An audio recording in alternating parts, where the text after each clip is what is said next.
Here's the big challenge of life. You can have more than you've got because you can become more than you are.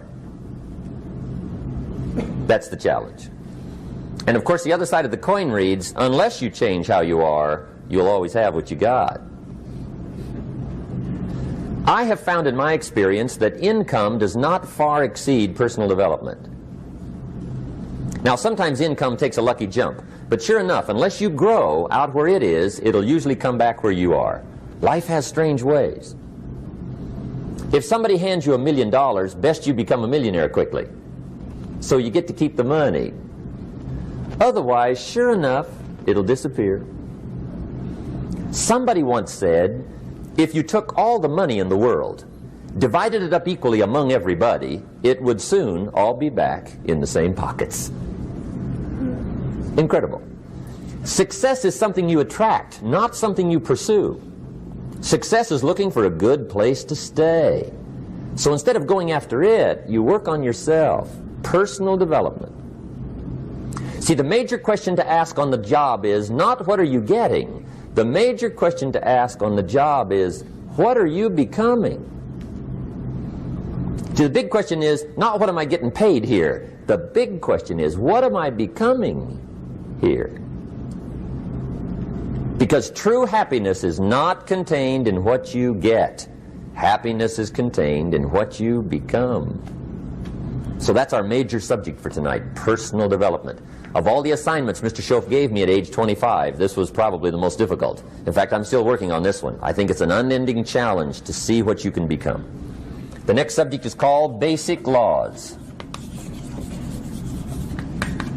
And it's good to study the basics. And I call these basics primarily because they come from the Bible. Now, I'm not a theologian or a minister, and that'll be apparent. But Mr. Schoaf taught me that the Bible was a good textbook for ideas and stories and success equations, how to live the better life. I found out that was true. He also taught me that the Bible is as practical as it is spiritual, and I found out that's true. If you look at your bank account and your income and you're not happy, there are several places in the Bible to check to see what the heck's wrong so you can make the changes. And we're going to cover some of those tonight, called basics. Okay. The next subject is my favorite, setting goals. Mr. Schoaf taught me how to set goals. What a favor that was. One morning at breakfast, shortly after I met him, he said, Jim, let me see your current list of goals and let's go over them and talk about them. He said, maybe that's the best way I can help you get a better direction started. And I said, I don't have a list. He said, well, is it out in the car or home somewhere? I said, no, sir. I don't have a list anywhere. He said, well, young man, that's where we got to start. He said, I can tell you right now, if you don't have a list of your goals with you, he said, I can guess your bank balance within a few $100s. Which he did. And that got my attention. I said, you mean my bank balance would change if I had a list of goals? He said, drastically. That day I became a willing student how to set goals. And sure enough, learning how to set goals changed my life. And I often wondered why no one had ever taught me how to set goals up until age 25. I went to high school, but if they offered it, I missed it. I went to college for a year, never heard it. I worked for Sears. Really. And to my knowledge, Sears never taught it. Right? How to set goals. So here I am, age 25, married, my family's starting, I've been to college, I'm working, and I still don't know how to set goals. But fortunately, when I was 25, I met the man who taught me how, and it revolutionized my whole life. Economically, socially, personally, it's incredible. So I want to share with you tonight what Mr. Schoaf shared with me, how to set goals. It can be a life changer. Okay. The next subject is the negative part of the seminar. Life is part negative, so we got to talk about the negative. And this subject is called diseases of attitude. Diseases of attitude. There's a lot of things that can wreck your chances to do well. We live in a rather dangerous world, so you got to be not only wise, you got to be careful. Now, attitude diseases are just as bad as physical diseases, right? High blood pressure, heart trouble. I mean, a lot of things will ace your chances to do well. So you've got to be careful. And attitude diseases are deadly. I mean, they'll destroy all the good things you start. Okay? So we'll go through those attitude diseases, how to spot them, how to look for them, what they are, and the cure. And I'm a pro on these because I've had them all, so I can give you excellent advice on these. Now, the last subject we're going to consider tonight is called the day that turns your life around. The day that turns your life around. And under this subject, we're going to talk about the emotions that can change your life. Human beings are emotional creatures, and emotions are powerful for life change. Now, of course, emotions are so powerful they can go either way on you. Emotions can either build or destroy. So you really have to employ emotions properly. We call civilization the intelligent management of human emotions. If you can intelligently apply your emotions in the right direction, no telling what can happen. Could turn your life around one day would be sufficient. So we'll talk about those. Okay. Now that's a lot to cover in one evening, but we'll keep at it here and see if we can't get it all done. I'd like to have you now jot down the theme of the seminar. Every seminar should have a theme, I guess. We've got one. It's on some of our literature if you happen to notice it, but if you didn't, for your notes, here it is. The theme of the seminar goes like this: the major key to your better future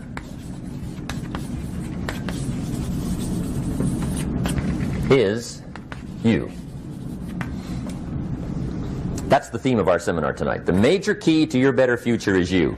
And I'd like to have you underline two words just to give it some added punch. Underline the word major and the word you, so that it reads, the major key to your better future is you.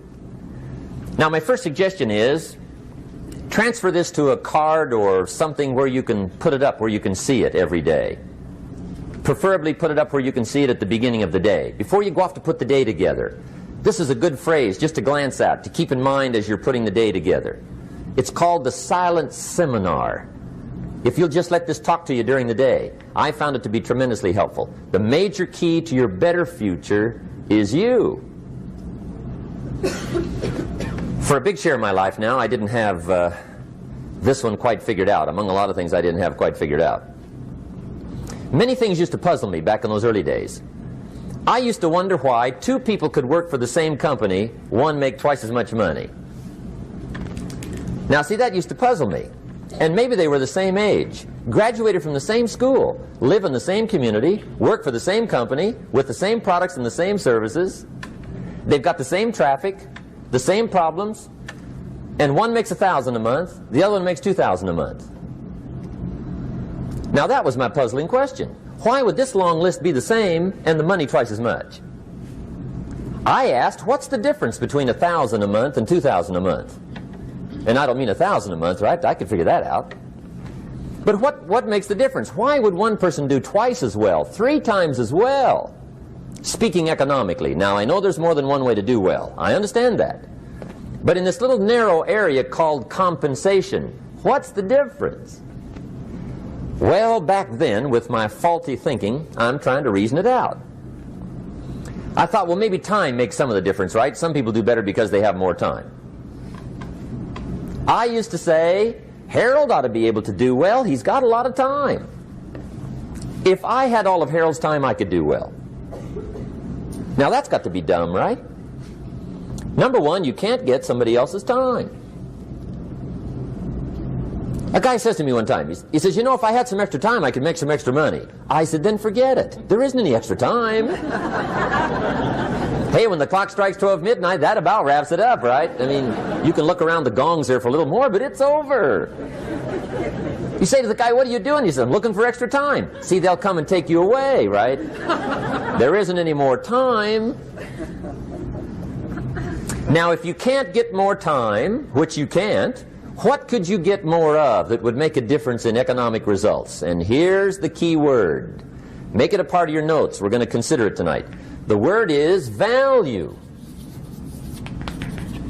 And I have a little phrase for your notes. Value makes the difference in results. Value makes the difference. You can't get more time, but you can create more value. Now here's the first lesson of economics. Everybody should learn it from the time they're old enough to understand what a dollar means, how to earn one, how to get one, how to keep one, what to do with it. First lesson of economics. We primarily get paid for value. That's lesson one. Bringing value to the marketplace, that's how you get paid. You don't get paid for the time. I know it takes time to bring value to the marketplace, but you get paid for the value, not the time. Now, since that's true, here's one of the key questions of the evening. Is it possible to become twice as valuable at the marketplace and make twice as much money in the same time? Could you become 3 times as valuable? Make 3 times as much money in the same time? Is that possible? The answer is yes, if. And it's always if, right? Life is known as the big if. Harry Truman once said, life is iffy. How true. And here's the big if we're going to consider it tonight. It's possible to do much better at the marketplace if you go to work primarily on yourself. And that's the theme of our seminar tonight. Learning to work primarily on yourself. People have asked me for the last 24 years, how do you develop an above-average income? And the answer is, become an above-average person. Develop an above-average handshake. Some people want to be successful, they don't even work on their handshake. As easy as that would be to start on. They let it slide, they don't understand. Develop an above-average smile. Develop an above-average excitement. Develop an above-average interest in other people. Develop an above-average intensity to win. See, that'll change everything. Probably one of the most frustrating experiences in life is looking for an above-average job with above-average pay without becoming an above-average person. It's called frustration.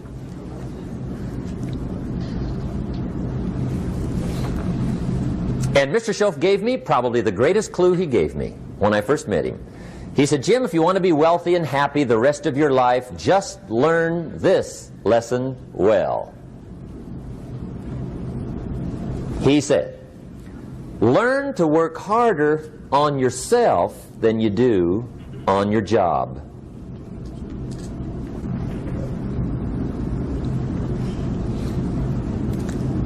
Then Mr. Schoaf gave me probably one of the most important clues among so many things he taught me, but this was in those early days. Mr. Schoaf was very kind, but he was also very abrupt. And he had these interesting questions to ask. I'm giving him a little rundown one day on how things hadn't worked out for me. He said, Mr. Rohn, I've got the answer for you if you will listen carefully. And listen carefully I did that day and for the next 5 years. If somebody's wealthy and happy, you gotta listen. He said, Jim, I've only known you a short time. But he said, it's already my honest opinion that for things to change for you, you've got to change. That wasn't quite the answer I was looking for. But that's the answer he gave me, and I pass it along to you on this warm summer evening in Anaheim, California, 1981. For things to change for you, you've got to change. Otherwise, it isn't going to change. Before I met Mr. Schoaf, I used to say, I sure hope things will change. Right? That seemed to be my only hope. If it isn't going to change, I'm in serious trouble. And then I discovered it isn't going to change, so I'm in serious trouble.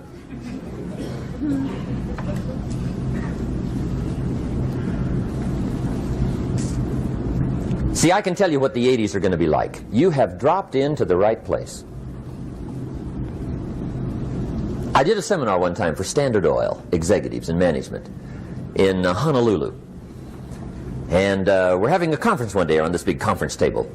And one of them said to me, Mr. Rohn, you know some fairly important people halfway around the world. What do you think the 80s are going to be like? I said, gentlemen, I do know the right people. I can tell you. So they all listened very carefully. And I said, gentlemen, based on my wide experience, I can really honestly say to you, in my opinion, in the 80s, it's going to be about like it's always been. Aren't you glad you came? That's inside. I don't pass that around just everywhere. Now, of course, I said that to make a point, but I also said it because it's accurate. It's going to be about like it's always been. It isn't going to change. The tide comes in, and then what? It goes out.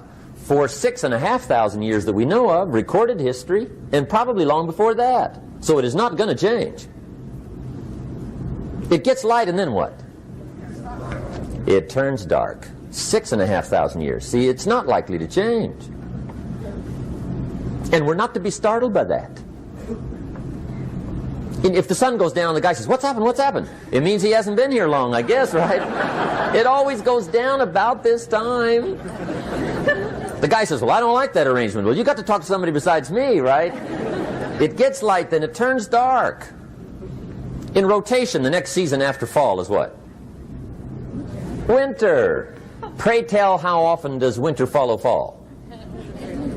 Every year regularly for the last 6,500 that we know of. See, it is not going to change. Now, some winters are long, and some are short, and some are hard, and some are easy, but they always come right after falls. It isn't going to change. Sometimes you can figure it out, sometimes there's no way to figure it out. Sometimes it goes well, sometimes it gets in a knot. Sometimes it sails along, sometimes it gets in reverse. See, that's not going to change. The last 6,000 years reads like this: opportunity mixed with difficulty. That's how it reads. It isn't going to change. The man says, well, if it isn't going to change, how will my life ever change? Answer, when you change. And whether I'm talking to high school kids or business executives, my message is always the same. And it goes like this: the only way it gets better for you is when you get better.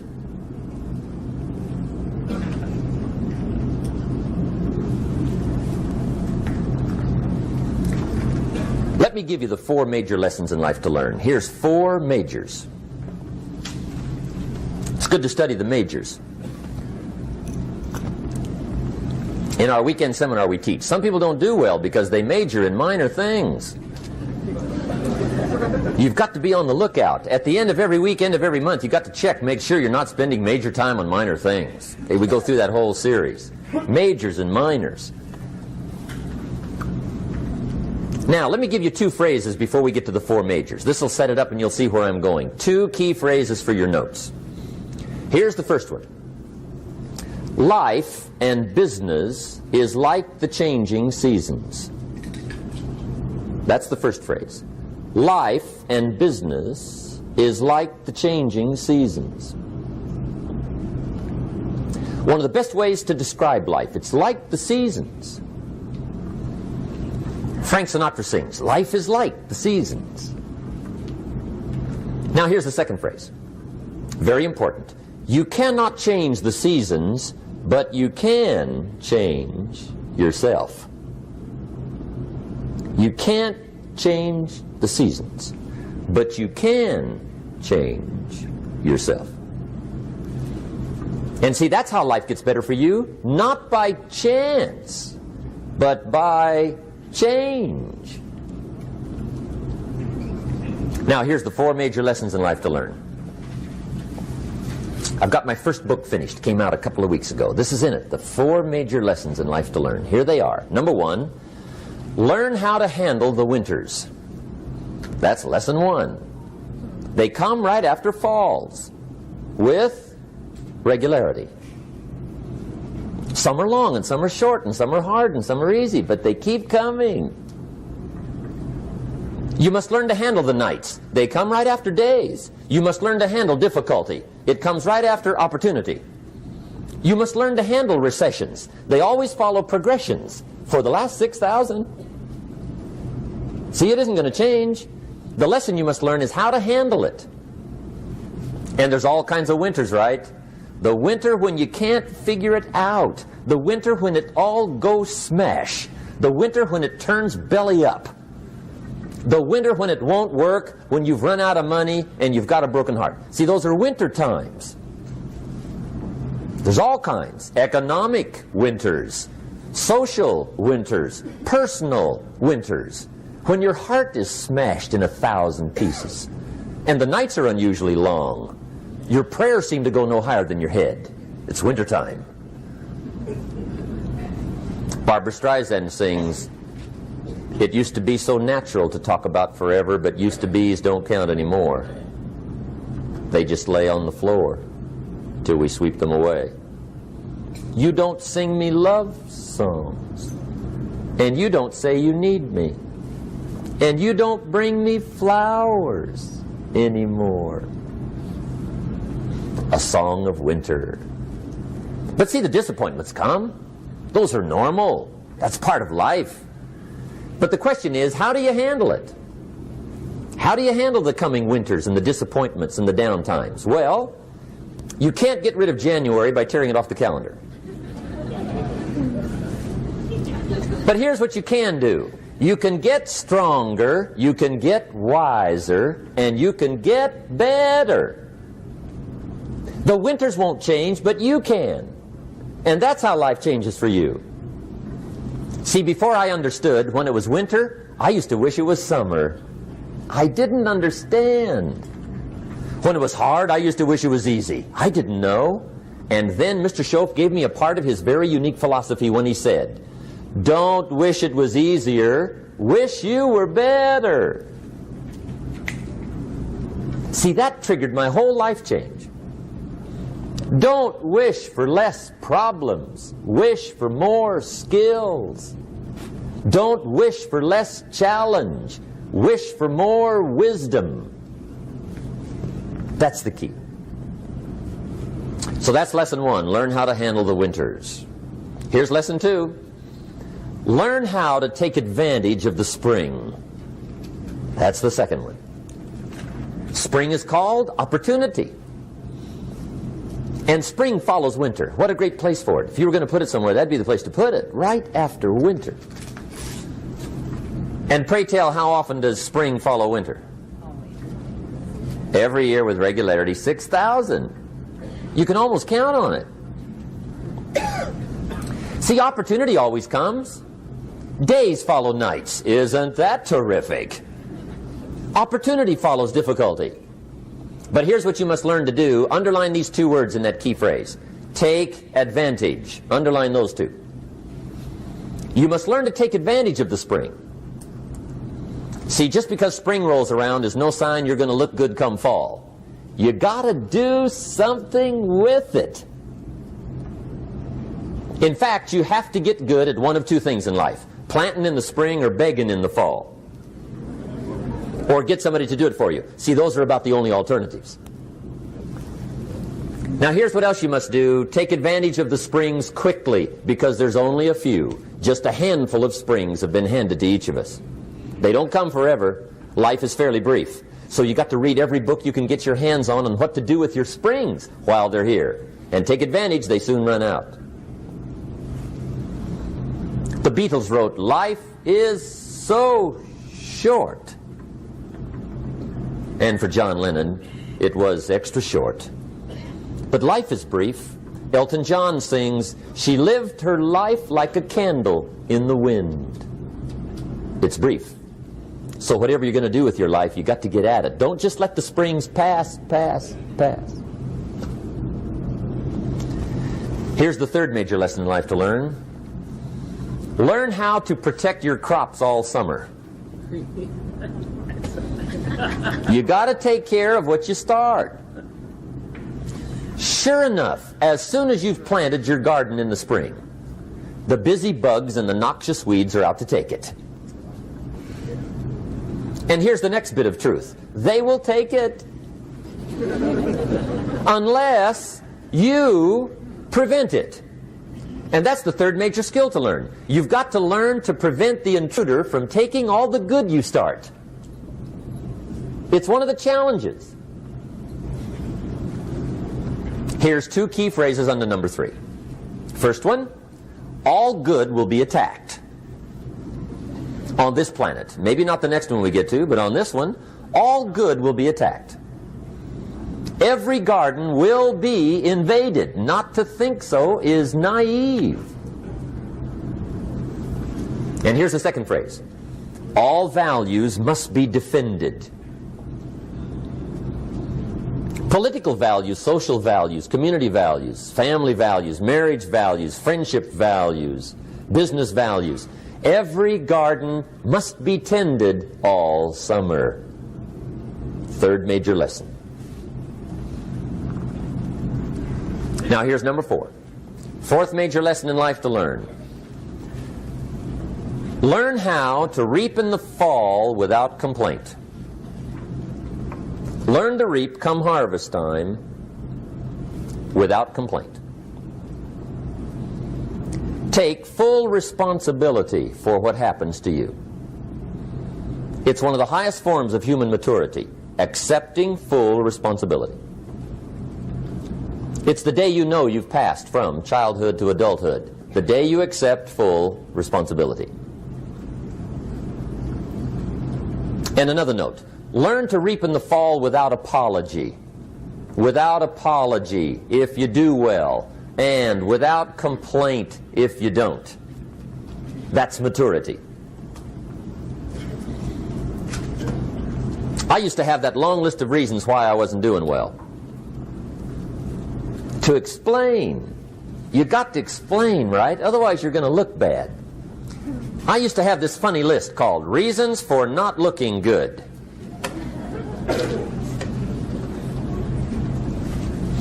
I used to blame the government. I mean, you can believe that or not. It was at the top of my list. I had a lecture second to none. The government. That was on my list. I used to blame taxes. Look what you got left after they take everything. And they expect you to do well. That was on my list there. Prices, that one's easy, right? You walk into the supermarket with $20, come out with a little half bag. So I had that on my list. I used to blame the weather. I blamed the traffic. I used to blame my car. I blamed the manufacturers. I used to blame the company. I blamed company policy. I used to blame the training program. I blame my negative relatives. They were always putting me down. I blame my cynical neighbors. They're just selfish, looking out for themselves. Won't loan you money? They were on my list.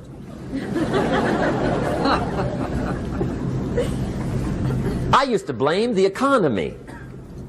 I blamed the community. That's a pretty good list for not doing well, isn't it? I thought it was good. I'll never forget one day, Mr. Schoaf was very kind, but he was also very blunt. And this was no exception. And I'm glad he was blunt. There's a lot of things I'd have missed if he hadn't have been blunt. One day, with sort of a curious look on his face, he said, "Jim, just out of curiosity, tell me, how come you haven't done well up until now?" Excellent question. I thought, well, so I won't look too bad, I'll go through my list. And this list I just gave you, I put that on him. And he was very patient. He let me go through the whole thing, the government, the weather. I went through this whole thing. When I finished, he looked my list over very carefully. He said, "Mr. Rohn, big problem with your list. You ain't on it." How brilliant.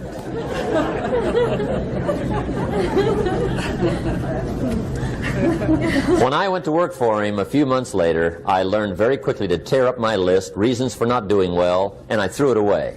And I got me a fresh piece of paper. And I put one word on it. Me. There's a Black Heritage spiritual that says, "It's not my mother nor my father, nor my brother nor my sister, but it's me, O Lord, standing in the need of prayer." See, I used to blame everything outside. And then let me give you a little philosophy that helped turn my life around. For your notes, here it is. It's not what happens that determines the quality or the quantity of your life. It's not what happens. And the reason is because what happens happens to about everybody. No different. The sun went down on all of us last night. A common event, a happening. And I found out that the same things can happen to two different people. One gets rich and one stays poor. Why is that? It's because it's not what happens, but rather it's what you do that changes everything. So that's a key phrase. It's not what happens, it's what you do. What happens is about the same. You might put that in parentheses here. Same. What people do, that's what's different. Anything can happen, right? Everything can happen. I've heard all the stories. I've been one of the stories. Hey, we could all tell stories all night long, right? Happenings. Anything can happen. Have you heard of Murphy's Laws? Anybody here heard of Murphy's Laws? Okay, most of you have. Murph had these laws. One of them was, if anything can go wrong, it will. That's one of Murphy's Laws. He was not one of the great positive speakers of the day. But anyway, it's still true though, right? Anything can go wrong, everything can go wrong. For sure. I've fallen out of the sky so many times. Once to the tune of a couple of million. Devastating. Took me a while to survive that one. Now, it wasn't all that much, but it was all I had. Right? I mean, that's when it's much, right? When it's all you got. If you got 3, 2 go, you got 1 left, you ain't looking that bad. But when it all goes. Has anybody been there when it all went? Anybody? Come on, the rest of you liars. Go ahead. Hey, we've all been there, right? When it all went. Of course, it used to be a long time ago, right? When you ran out of money, got to 0, you were all through. Heck, now you can whistle right on by 0, right? I mean, they will bury you. That's what they will do.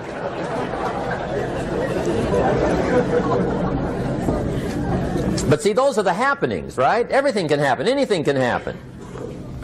But it's not the happenings. It's what you do about it. Somebody says, yeah, but you don't understand the disappointments I've had. Come on. Everybody's had their share. Disappointments are not special gifts reserved for the poor. Everybody has them. The difference is what you do about them. It's not the weather. I used to blame the weather, and I discovered it rains on the rich. So see, that won't help. 2 men wake up one morning, there's a rainstorm on. One of them looks out his window, sees the rainstorm, and he says, wow, what a storm. With weather like this, they can't expect you to go out and make sales. He stays home. Same morning, the other guy looks out his window, sees the same storm, says, wow, what a storm. But he says, you know what, with weather like this, what a great day to go out and make sales. Most everybody will probably be home. Especially the salesman.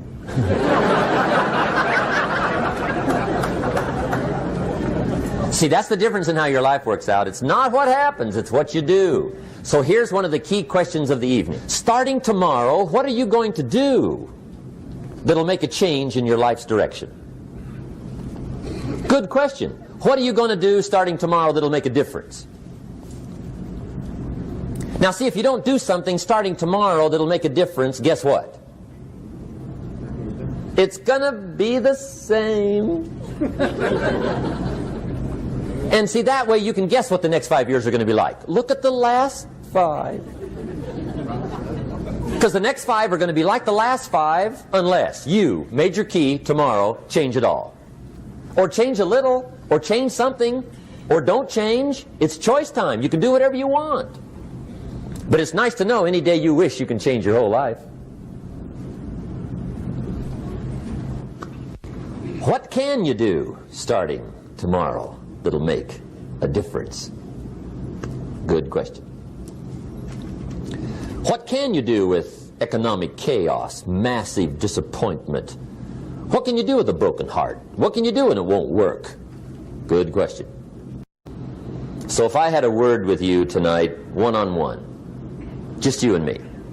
I think my personal advice to you would be, this year, 1981, reach down inside of you and come up with some more of those remarkable human gifts. They're there, waiting to be utilized. And then change anything for you you want to change. And I challenge you to do that because you can change. If you don't like how it is for you, change it. If it doesn't suit you, change it. If it doesn't please you, change it. If it isn't enough, change it. And I challenge you to do that because you can change. See, you don't ever have to be the same again after tonight, only by choice.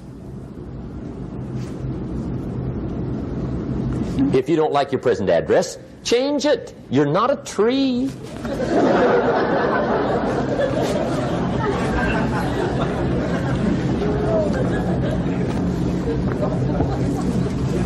Now, let me give you 3 steps to personal development. Let's get down to the nitty-gritty. What does it take to really make the changes starting tomorrow? It takes more than philosophical pronouncement. I know that. It also takes more than enthusiasm. I know we're hearing a lot about enthusiasm these days, but see, that just won't do the job. We're still hearing the old cliches of the 30s, right? To be enthusiastic, you must act enthusiastic. But see, that's not going to help. After you have leaped about, there are some things you got to do, or it isn't going to change. See, you can get all excited about lifting 200 pounds till you get to the gym. And then you need a new excitement. And the new excitement is called discipline. Major step to human progress. Discipline. If there's one thing to get excited over, that's it. Get excited over your ability to make yourself do the necessary things. What could you make yourself do starting tomorrow that would change it all? No telling. Now, see, that's exciting. On any given day, you can massively change the direction of your life. Murder is a clear example that any one person on any given day can forever alter the course of their life. It just happens to be a negative act. But just as sure as you can commit a negative act, you can also commit a positive act and forever alter your life whenever you wish. Now that's exciting. And whatever that act might be that changes your life. The guy finally takes a shotgun to his car and blows out every window, destroys every tire, puts 100 rounds in this shabby old thing. And he says, I have driven this embarrassing thing for the last time. And not only will I never drive it again, nobody else will ever drive it again. And he lets that shuddering thing stand there for a while as a monument to the day he said, today my life changes. Now who can do that? Anybody. When can you do it? Whatever day you pick.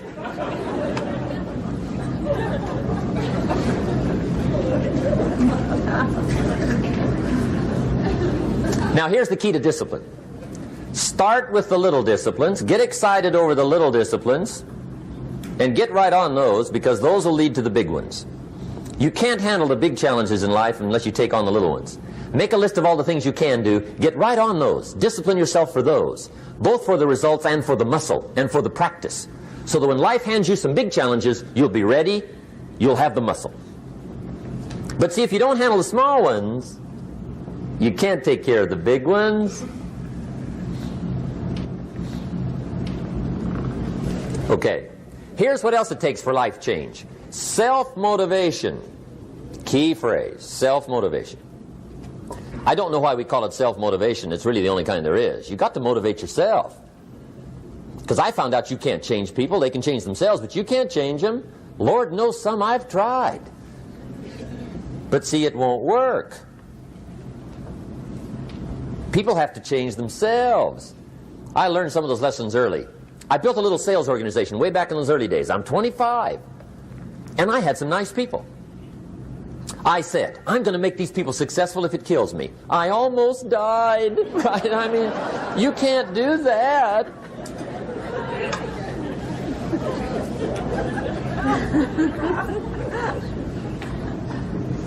See, I've discovered this. Good people are not trained, they're found.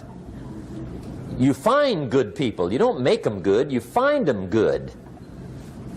Training really is for the purpose of finding good people. You don't need much instruction for a good person. Too much training probably means you got the wrong people.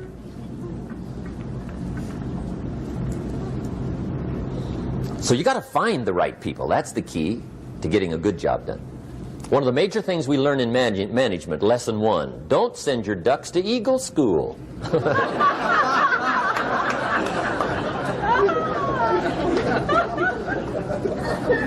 Because it won't help. I mean, I'm telling you, it won't help, no matter how good your school is. And the little eagle badge and little eagle hat, I'm telling you, it won't help. It won't help. You can tell whether your school's done any good, right, is when it's over, right? The duck goes for his first rabbit and makes him a friend. You say, no, no, no. Anyway, so it takes self-motivation to really alter your life. And you don't want to give self-motivation away to somebody else and make it somebody else motivating you. The guy says, boy, if somebody just come by and turn me on. What if they don't show up, right? See, you got to have a better plan for your life. Okay. Now, if you're excited and you're ready to change, let me give you 3 steps to start life change that can change your life, your personality, your lifestyle, everything can change. Here's the steps. Number 1, find out how things work. The first key to doing better is find out. To change your life, really, you need ideas. There isn't anything an idea can't change. And Schoff taught me the major problem is lack of an idea, not a problem. At first I didn't have any money. I said to Mr. Schoff, I don't have any money. He said, that's not a problem. Now see, up until then I always thought it was. Right? I was confused. He said, no, no, the problem is lack of an idea on how to create money and wealth. It isn't lack of money, it's lack of ideas. So if you get the ideas, see, you can change anything. Now to get ideas, you need a constant study of finding out. Now Schoff also said, when you find out something that works, put the information in your journal. Don't use your head for a filing cabinet. Put it in your journal so that you can do the next best thing. Repetition, repetition, repetition. Go over it. And if you repeat it, go over it, sure enough, someday, some mysterious day, the idea takes root, starts to grow, and shows up in your bank account, and your dress, and your personality, and your lifestyle. But capture the ideas in your journal. Find out how things work. Schoff gave me this word for my life change. He said, study. Great word. If you wish to be successful, study success. If you wish to be happy, study happiness. If you wish to be wealthy, study wealth. Don't leave it to chance. Make it a study. Some people just go through the day with their fingers crossed. See, that won't do it. You've got to study the things that can change your economic, social, spiritual, personal life.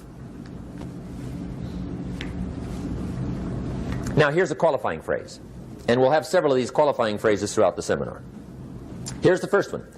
You may not be able to do all you find out. I understand that. You may not be able to do all you find out, but you should find out all you can do. See, you don't want to wind up at the end of your life and discover that you've lived only 1/10 of it. And the other 9/10 went down the drain. Not for lack of opportunity, for lack of information. So that's number 1, find out how things work. Now here's the best human virtue for finding out. Curiosity. Make a note of that. Curiosity. Be curious.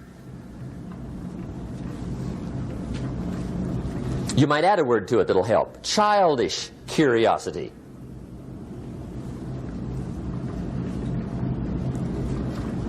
What will kids do if they want to know something bad enough? Bug you. That's the phrase. They can ask 1,000 questions. You think they're through? They got another 1,000. They'll drive you to the brink. It's a virtue. when you got to know. Be like a child. In fact, Jesus, the master teacher, said, unless you can become like little children, you might as well forget it. You don't have a prayer. Excellent advice. You got to be like children. 4 ways, in my opinion, to be like a child. Number 1 is curiosity, and number 2 is excitement. Get excited like a child over your ability to make yourself do anything for change. 3rd is faith. Have faith like a child. Adults are too skeptical.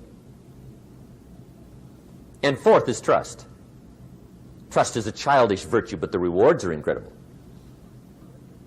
So be like a child. Now, if you're curious, let me give you 3 ways to find out how to change anything. Any life direction, any dimension. Here's 3 ways to find out how to change anything. Number 1 is to read. Become a good reader. All of the successful people I know and work with around the world, they're all good readers. Curiosity drives them to read. They got to know. They just read.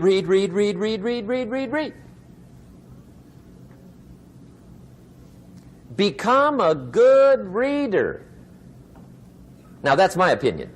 Listen to the other lecturers and listen to me and make up your own mind. Don't be a follower. Be a student. Okay? I say, really, for life change, you got to read. One way to learn is from your own experiences, but another way to learn is from other people's experiences.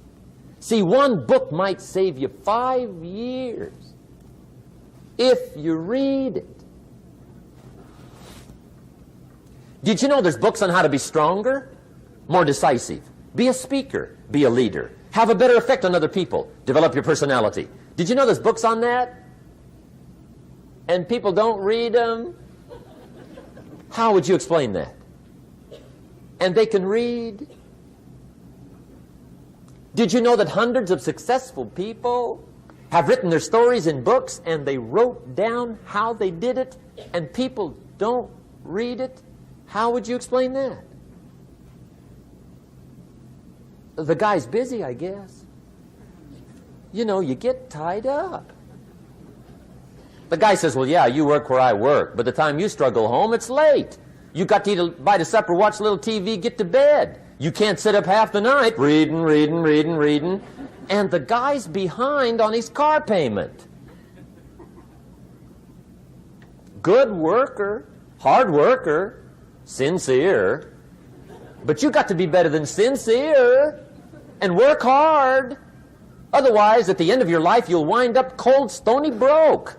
You got to be better than a good worker. You got to be a good reader. The whole world is governed by laws. The universe, in fact. Laws. We call it the law of electricity. We call it the law of gravity. There's mathematical laws. There's physical laws. Speed and velocity laws. Agricultural laws. There's all kinds of laws. Now that we find ourselves on the spinning planet, you just have to learn what I call the setup. Learn the setup. Life's setup. Now, we didn't set it up, but we're here, so you got to learn it. And we should learn the setup for 2 basic reasons. Number 1, to keep from getting hurt.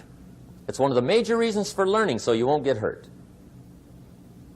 See, economically, socially, personally, you can get hurt just not knowing. Ignorance is not bliss. Ignorance is poverty. Ignorance is tragedy. You got to know, or you're going to get hurt. It's good to know not to walk out the 10-story window. That's excellent information. Now, what if a guy didn't know and he walks out? Now he's dead at the bottom. Somebody says, well, the poor guy didn't know. You got to know, or you're going to get hurt. Okay. Now, here's a parenthesis. You don't have to like the setup. I don't ask you to like how it is. That's not what's important. But it is important to learn how it is.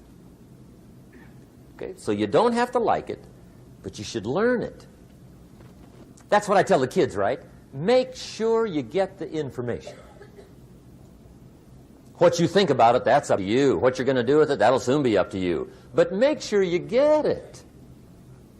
See, there's nothing worse than being stupid. Nothing. I mean, being broke is bad, but being stupid is awful. And what's really bad is being broke and stupid, right? That's about the end of the world. I mean, there isn't anything much worse than that. Unless you're sick. Sick, broken, stupid. I mean, that is it, right? There's nowhere else to go. So make sure you get the information. It's key. You don't have to like it, but learn it. If this big monstrous thing lifts up in the sky, hangs there for a little while, cuts loose, comes crashing down, boom, shakes the ground for 5 miles. And then this big monstrous thing lifts back up in the sky, hangs there for a little while, cuts loose again, comes crashing down, boom, shakes the ground for 5 miles. It just keeps doing it, this big monstrous thing, lifting up and then crashing down, boom. Now, you might come along one day and say, that's got to be a stupid arrangement, which is okay. You're entitled to your opinion. But the first thing you should learn to do is get out from under it, right? That's number one. You might have a great moral argument. You might want to shake your finger at the sky, but do it from over there, right, so you don't get smashed. It's called your basic smart.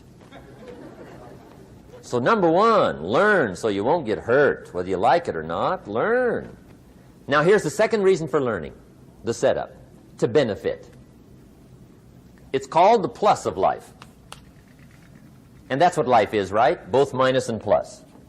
The minus is tragedy, heartache, misery, failure, unhappiness. But life is also happiness, prosperity, good feelings. So here's the key. Learn to get on the good side of the way things work.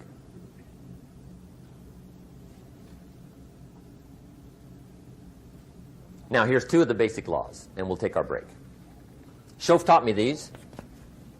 They come from the Bible. Now, again, I'm an amateur, okay? When it comes to the Bible, I'm not a pro. So you'll sort of have to take my way of putting it. But here they are. The first one is the law of use. The law of use. And it goes something like this. Whatever you don't use, you lose. Lack of use causes loss.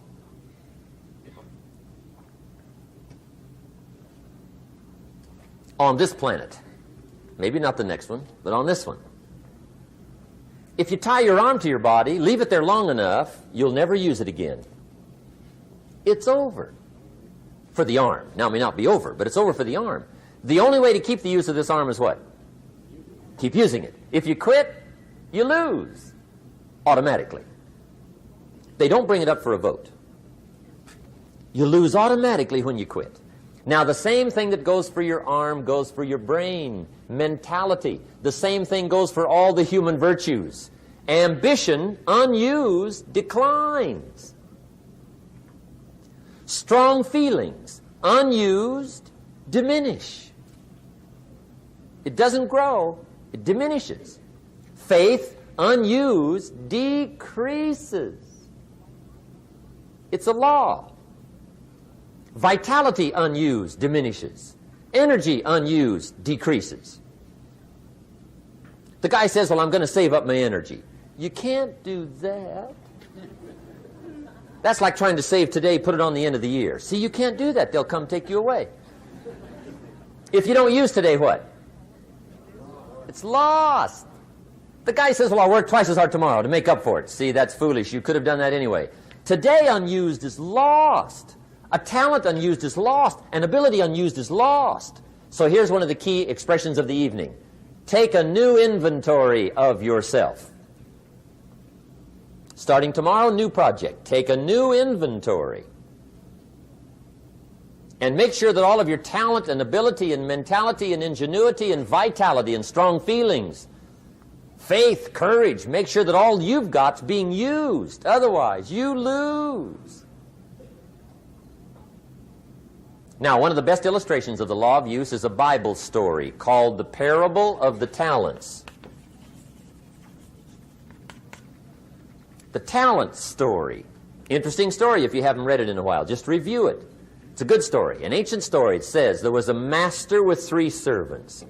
He got them together one day and he said to the 3, I've got these talents. And in those ancient days, a talent was a measure of gold. And he said to the 3 servants, take these talents and see what you can do with them while I'm gone. He said, I'm taking a journey and I'll be gone for a while. When I come back, we'll get together, go over the book, see how you did. He said, here's 5 of these talents for you. 5. Here's 2 of them for you. 2. And here's 1 for you. 1. The master said, take those talents, see what you can do with them. When I come back, we'll get together, we'll go over it all. The servant said, okay, master takes off. According to the ancient story, the master comes back from his trip. When he gets back, he gets the 3 servants together, and as he said he would, he asks, how did it go with those talents? You were 5. What happened? That servant said, well, I took the 5 talents you gave me, and I put them to work. A little shaky at first, but he said things finally got rolling. And he said, I poured it on. And he said, my talents grew to 7, 8, 9, 10. He said, I doubled my talents from 5 to 10. Books will show. Master said, one heck of a job. Or something like that. He said, I gave you 2 talents. What happened? That servant said about the same thing happened to me. I put those 2 talents to work, poured it on. They grew to 3 and then to 4. He said, I doubled my talents from 2 to 4. Books will show. Master said, well done. He said, I gave you 1 talent. What happened? That servant said, well, I took the talent you gave me, and I carefully wrapped it, and I dug a hole and buried it. And camouflaged it, I suppose, right, so nobody would steal it. And he said, fortunately, nobody got it. And he said, I knew you were going to be here today, so I dug it up. Here it is, safely wrapped. I did not lose it while you were gone. According to the ancient story, the master said, take that talent away from him and give it to the man that's got 10. Now you might say, well, I don't like that arrangement. The poor guy's only got 1 talent. He's already got 10. It ought to be more even. Remember, I didn't ask you to like it. But this one I would ask you to learn, because it simply means whatever you do not employ, you forfeit. It's a law. So learn well the law of use. Now here's the second one, and we're going to take our break. Second law from the Bible. This one we've heard since we were small, I'm sure. It's called the law of sowing and reaping. In fact, we've probably heard it so often we could quote it. It says, whatever you sow, what? You shall reap. Fairly blunt, hopefully clear. Here's my first suggestion on the law of sowing and reaping. Don't try to beat it. You might as well try sitting on the sun in the morning. Keep it from coming up. You'll have better luck. Whatever you sow, you reap. Now, for a fair share of my life, I'm a bit mixed up on how all this applies. Among a lot of things I was mixed up on. I knew I wasn't reaping too good. That I understood. My problem was I was confused about what was causing it. Remember me with the funny list? I thought those are the reasons why it isn't working out well. And then Mr. Schoaf gave me the clue that helped me figure it all out. He said, Mr. Rohn, I have another answer for you. There's another way to quote this law that'll show you where the problem is so you can go to work on it right away. All you need to know is where the problem is. Then you can go to work on it. So he quoted me the law another way, and I found out what my problem was. Here's the way you quote the law. Whatever you reap is what you've sown. Now I knew what my problem was. Whatever you reap is what you've sown. If you don't like the crop, who do you look up? Answer, whoever planted it. And where do you find who planted your crop? Answer, in the mirror. What I finally learned to do come fall was to go to the mirror. That's where you go. And if necessary, you say, a few skinny carrots? I got to be unimpressed. Where were you last spring? Asleep. Didn't you read the books? Did you break your hoe? Let me give you 7 key points to the law of sowing and reaping. Let's tick right down through the list of 7, and it'll be break time. 7 points to sowing and reaping. Here's part of the philosophy that really helped me to make some changes in life direction. Number 1, the law of sowing and reaping is negative. That's number 1, which simply means if you sow bad, you reap bad. Now, this is kind of 3rd grade, but it doesn't hurt to go over the basics. If you plant thistle seeds, you don't get pumpkins. Honest, no use looking for pumpkins. John says, how come no pumpkins? Come on, John. The law's negative. That's how come. Now, here's number 2. The law's positive, which simply means if you sow good, you reap good. If you plant pumpkin seeds, you don't get thistles. Not from pumpkin seeds. Mother Nature won't pull tricks on you over in the corner snickering, pushing you thistles and you planting pumpkin seeds. She won't do that. You will get pumpkins from pumpkin seeds, and the reason is because the law is positive. Now, here's number 3. I got excited when I found out the full dimension of this. See, you do not reap what you sow, but rather, you always reap much more than what you sow. So the 3rd key word is more.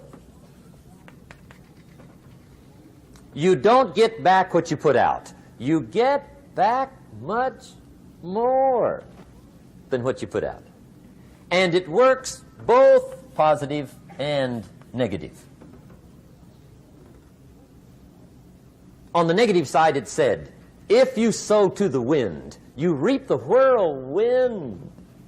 So you've got to get ready for that, or you will be naive. See, anybody can, whether you will or not. See, that's the question. And here's a good question to ask. We are all buying somebody's plan. The question is, whose?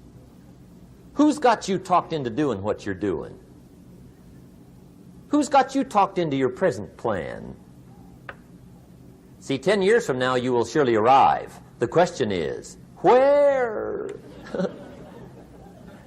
But see, anybody, if you want to, can go searching for a good plan, pick it, and start working it. And sure enough, as the time passes, as it surely will 5 years from now, 10 years from now, then you'll be winding up wearing what you want to wear, driving what you want to drive, living where you want to live, become what you want to become. But now's the time to fix the next 10 years. And who can? Anybody. Here's number 6. The 6th key to sowing and reaping. This is leveling with you now, as we promised to do. There's one thing better than the truth, and that's the whole truth. And here's part of the whole truth of the law of sowing and reaping. Number 6 is, you could lose. There are times when you just lose, no matter what you do. It's that kind of planet. You reap what you sow, yes, but... What does that mean, yes, but? Well, the farmer plants his crop in the spring, takes care of it all summer, loves his family, works 10, 12 hours a day, 6, 7 days a week, is an honorable man. Come fall, he's got a beautiful crop, and he deserves every bit of it. But the day before he sends the combines into the field, a hailstorm comes along and beats it all in the ground, which means you lose. Somebody says, well, what did he do wrong? Answer, nothing. It's just that kind of planet. Sometimes it's going to hail on your crop and rain on your parade, so you got to get ready for that or you will be naive. That's just part of the life arrangement. And don't press me why. I was not in on some of the original decisions here, so I don't know how it got set up. But there's just times, sometimes you lose. That's part of life. But now here's number 7. The 7th key to sowing and reaping. And it goes like this. It's just another way to quote the same law. And it goes like this. If you don't sow, that's just another way to quote the law. If you don't sow, what? You don't reap. You don't even have a chance. So if you looked at your game plan tomorrow, you might come to the quick conclusion, I got to get some sowing going. How true. Get you some sowing going. And remember, you've got plenty of time. You've got all the time there is.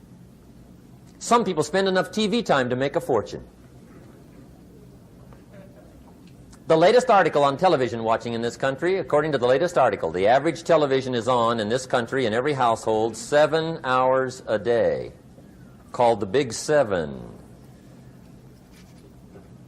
I asked a guy one time what his TV cost. He said about $450. I said, you forgot to look at the price tag. He said, what do you mean? I knew he was a TV watcher. I said, that television costs you, in my opinion, at least $12,000 a year. To watch it, not to own it. Owning it's cheap. Watching it is what's expensive. And I said, hey, $12,000 a year is too much to pay to watch TV. That's too much. Pay a little, but not $12,000. And he's the guy that said, I hope pay TV never comes.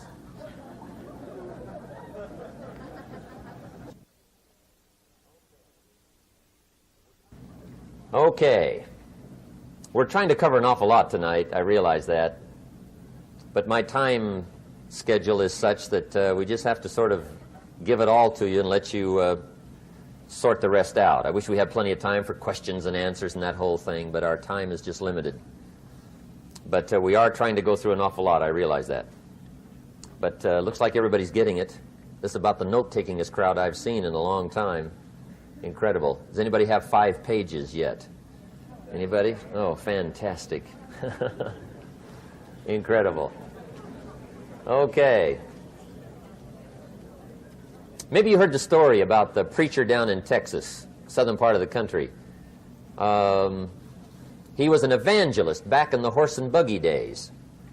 And he was very good at being an evangelist, and a lot of people used to come and hear him preach. And one day he put up his tent in one of these Texas towns and expected a big crowd as usual, come hear him preach.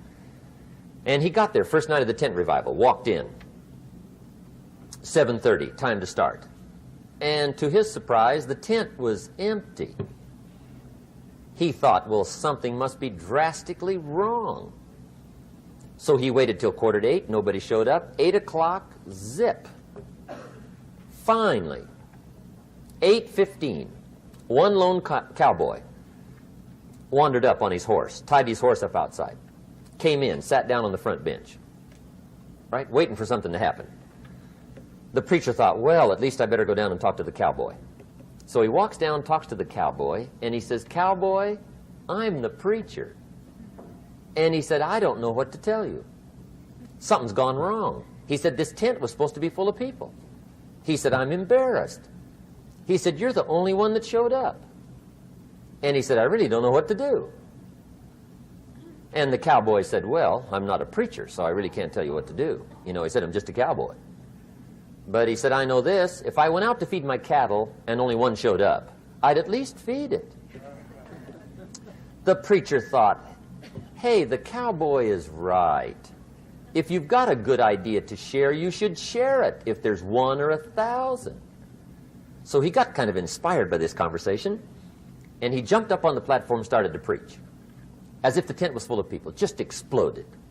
And he went for an hour and 15 minutes, just kept rolling. Finally, he quit. And when he finished, he came down off the platform, talked to the cowboy again. Says, well, cowboy, what did you think of my sermon? And the cowboy said, well, I'm not a preacher, so I really can't tell. You know, he said, I'm just a cowboy. But he said, I know this. If I went out to feed my cattle and only one showed up, I'd feed it, but I wouldn't dump the whole load on it.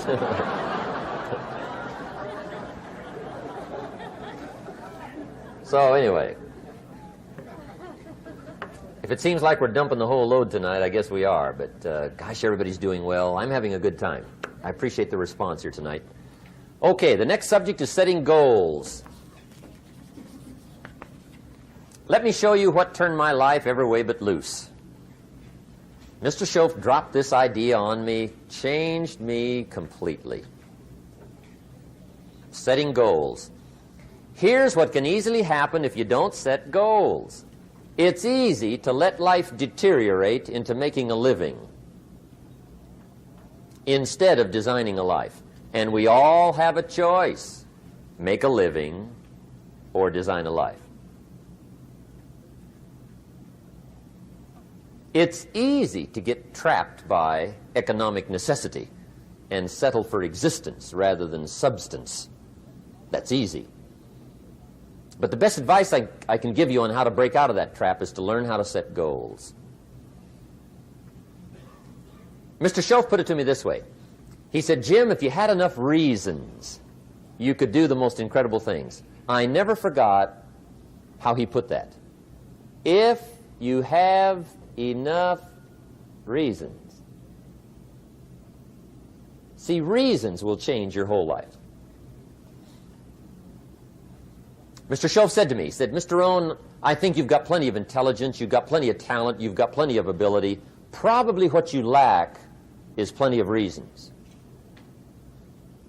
He said, I don't think your current bank balance is a true indication of your level of intelligence.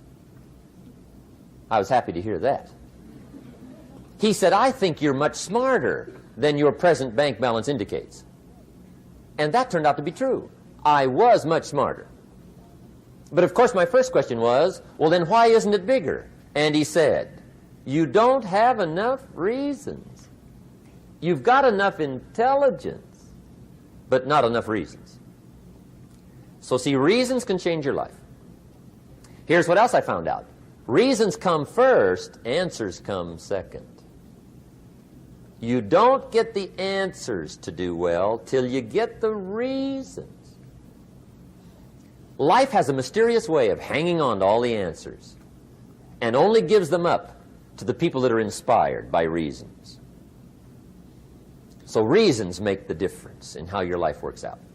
Now, what are some of the reasons for doing well? Let's go through a quick list called Reasons for Doing Well. First is personal reasons. Some people do well for recognition. Some people do well for respect. Some people do well for the way it makes them feel.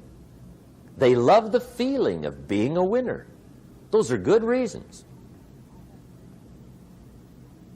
I have some millionaire friends that keep working 10, 12 hours a day, making more millions. And it's not because they need the money. It's because they need the joy and the satisfaction and the pleasure that comes from being a constant winner. And see, it's not just the money anyway. It's the journey, not the money. Once in a while somebody says to me, boy, if I had $1 million, I'd never work another day in my life. That's probably why the good Lord sees to it they don't get their million, right? They'd quit. They'd quit. Okay. Next is family reasons. Some people do extremely well for other people, and that's powerful. Human beings can greatly affect each other. Sometimes we will do things for somebody else we will not do for ourselves. We're made that way. I met a man one time who said, Mr. Rohn, to do all the things I want to do with my family around the world, he said, I got to have at least $250,000 a year. I thought, incredible. Could a guy's family affect him that much? And the answer is, of course. How fortunate are the people that find themselves greatly affected by somebody for personal achievement. And we are affected. The writer of a recent song said, "If not for you, the winter would hold no spring, couldn't hear a robin sing. I just wouldn't have a clue if not for you." So we can be affected. That might be one of the most stimulating reasons to do well, finding somebody. When Andrew Carnegie died, the wee little Scotsman that built the big steel industry, when he died, they opened up his desk, and in one of the desk drawers, they found a slip of paper. On that piece of paper, Mr. Carnegie had written his goal for his life, and he wrote it when he was in his 20s. And on that piece of paper, it said, "I'm going to spend the first half of my life accumulating money. I'm going to spend the last half of my life giving it all away." What a goal. He got so inspired by that goal that the first half of his life, he accumulated $450 million. And the last half of his life, he gave it all away. Good question tonight. What's got you turned on? What's got you bombed out of sight to get up early and stay up late and hit it all day? Next question. What's got you turned off? When I found the answers to those two questions, my life exploded into change. I finally found out what had me turned off, and I got that cured. And then I got me a long enough list of reasons to turn me on. And once the lights went on for me, age 25, they've never gone out. I've fallen out of the sky a few times, but I've never lost that drive to make something unique out of my life. See, reasons altered my whole life. Now, there's another list of reasons called nitty-gritty. Hard little reasons. Sometimes those little reasons are the most powerful reasons that can change your life. Sometimes it doesn't take much. I now carry several $100s in my money clip.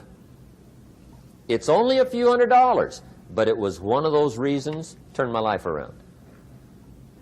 Just before I met Mr. Schoaf, I heard a knock at the door. I go to the door, and there's a little girl standing there about this tall selling Girl Scout cookies.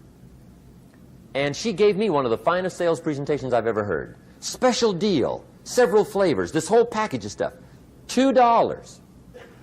And with a big smile, she very politely asked me to buy. And I wanted to. Big problem. I'm broke. I don't have $2. And to this day, I can remember the pain and the embarrassment. I'm a father. I'm a husband. I've been to college. I'm working. I'm 25. I don't have $2.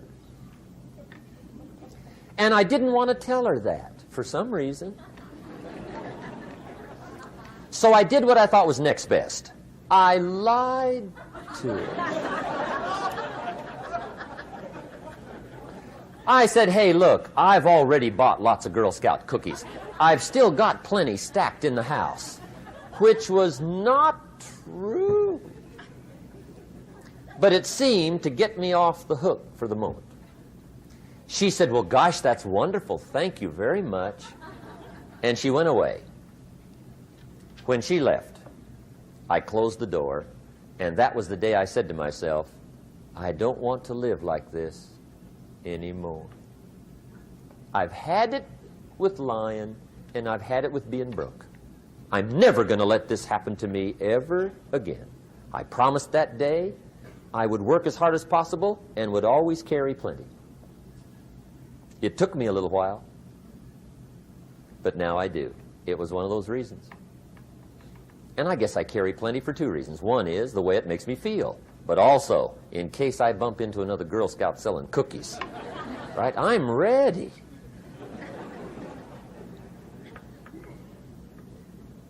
I walked out of the Bank of America one time up in Saratoga, California, where I used to live.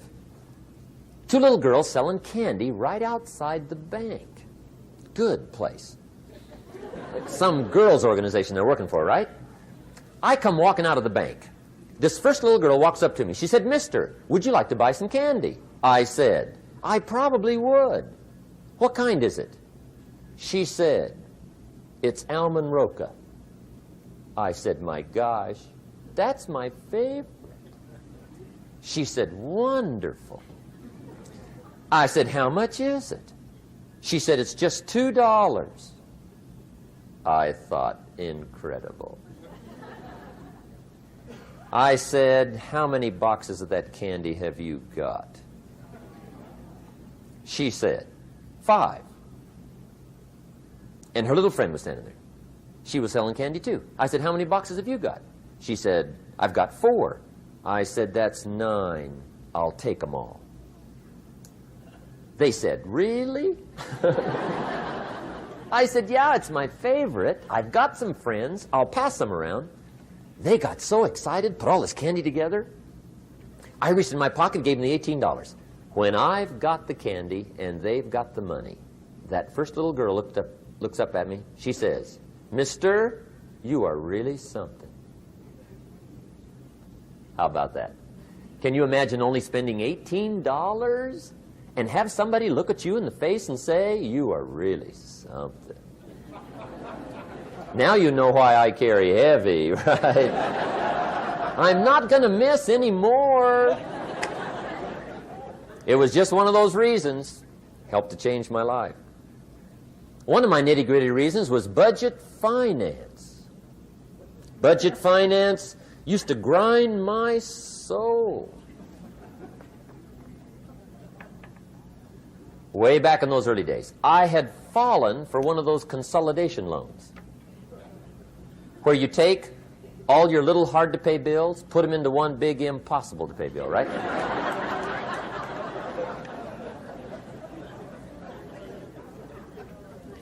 I would get 4 or 5 payments behind. This one guy used to call me day and night. I don't think they're allowed to do that anymore. Harassed me. Threatened to run me in front of the judge. Threatened to ruin my credit. Threatened to embarrass my family. One day he said, "We're going to come get your car, drag it rear end up down the street in front of your neighbors." The guy even called me a flake. And back in those days, I'm broke, I'm pitiful, there's nothing I can do about it. But I never forgot how the guy treated me. And when I met Mr. Schoaf and I got my life straightened out and the money started to flow, that was one of my first projects, budget finance. I poured it on day and night. I finally put all the money together I owed him, which was considerable. I picked a day for the payoff. And when the payoff day came, I put the money in small bills in a big briefcase. And I walked into the budget finance office on Wilshire Boulevard in Los Angeles. The guy who harassed me so often, his desk was about 3 back. I walked right up to his desk, startled him. He wondered what I was doing there. It was the first time I'd been there since I'd borrowed the money, right? Without saying a word, I opened up this briefcase, dumped this pile of money all over his desk. I said, "Count it. It's all there. I will never be back." And I turned around and stormed out. Now, that might not be noble, but if you haven't tried it, you've got to one time.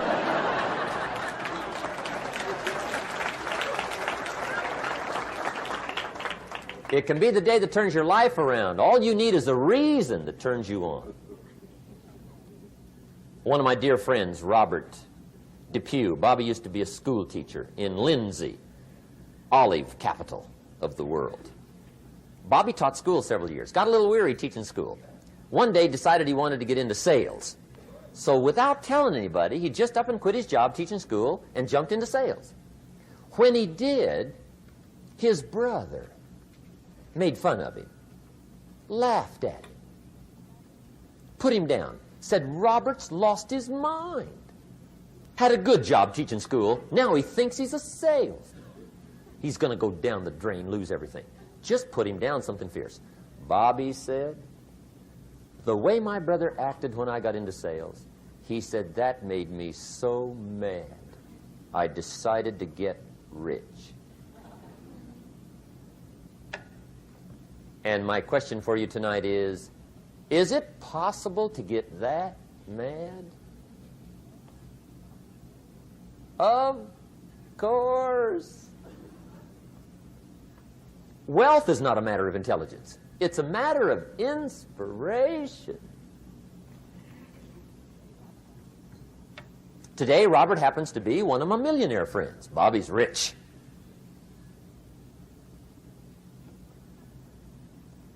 Frank Sinatra said one time, the best revenge is massive success.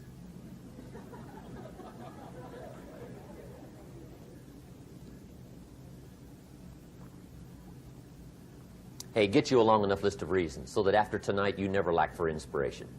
You might not have all the answers right away, but you can get the answers if you can get the reasons. Now, let me give you a little simple formula for goal setting. Okay? We take 2.5 hours on the weekend for the whole 10-year plan. We don't have time for that tonight. But let me get you started with a little simple formula Mr. Schoaf gave me. And maybe this will be helpful. First of all, I've divided goals into two parts. First is long range.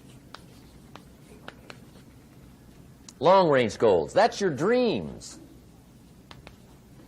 Your dreams for the next 3, 5, 10, 20, 30, 40 years. Actually, the rest of your life. Your dreams. You've got to keep dreaming. Ronald Reagan, president, said to the joint session of Congress a few weeks ago, the Republic is a dream. And if we don't keep dreaming, we will lose the Republic. Your better future is a dream for yourself and for your family. Where do you want to go? What do you want to do? What do you want to be? What do you want to see? You've got to dream dreams. There's a Bible phrase that says, without dreams and visions, people perish. You've got to have something to go for that inspires the heart and the soul. Dreams. From the children of Sanchez, it says, take the crumbs from starving soldiers, they won't die. Take the bread from hungry children, they won't cry. But without dreams, we all will die. You've got to dream. Don't lose your dreams for yourself, for your future, for your family. The dreams of love and enterprise and travel and doing things, becoming something unique on your journey here. Don't lose your dreams. Do some dreaming. That's long-range goals. You've got to have those. So that's number one. Here's the second part of goals, short range. Short-range goals. That's your goals for tomorrow, this week, this month, this year, the immediate future. We call these confidence builders. Because if you set up something short-range, go for it, get it, latch onto it, work hard, accomplish it. That starts building your strong feelings to go for your dreams. Now, I've divided goals into 3 categories. Here they are. Number 1 is economic. That's your goals for money, income, business, profits, production. Economics. Make sure you've got your economics well planned. Economics plays a major role in everybody's life. Economics is major, which means it ought to be meticulously well planned for tomorrow, this week, this month, this year, long range. What if you asked somebody tomorrow if you could see their meticulously well-planned list of economic goals? What would they probably say? They say, you some kind of a nut? You must be weird. Hey, I found out what success is. Success is doing what the failures won't do. Make sure you've got your economics well planned. It'll put you in the top 5%. One of the key little subjects we talk about on the weekend is the 7 fundamentals for wealth and happiness. And that's one of them, well-planned economics. It's a fundamental if you want to do well. Join the top 5%. Anybody in this room can join the top 5%, if you will. Okay. Now here's the second category of goals, things. Make a list of the things you want. And on my list of things, now I put everything. Little things as well as major things. Doesn't matter how small it is, it goes on my list. I used to just put major things, cars, homes. I don't do that anymore. I now load my list with everything. Everything. And the reason is, part of the fun of having a list is checking it off. That's it. Boy, at the end of the day, if you can go, got it, got it, got it, got it, got it, got it, whatever it is, right? You get into the habit. So load up your list, the things you want. Now, when you check off something major, celebrate. That's an important point to make. Celebrate your achievements. Live it up. Have a party when you reach something you've worked for a while.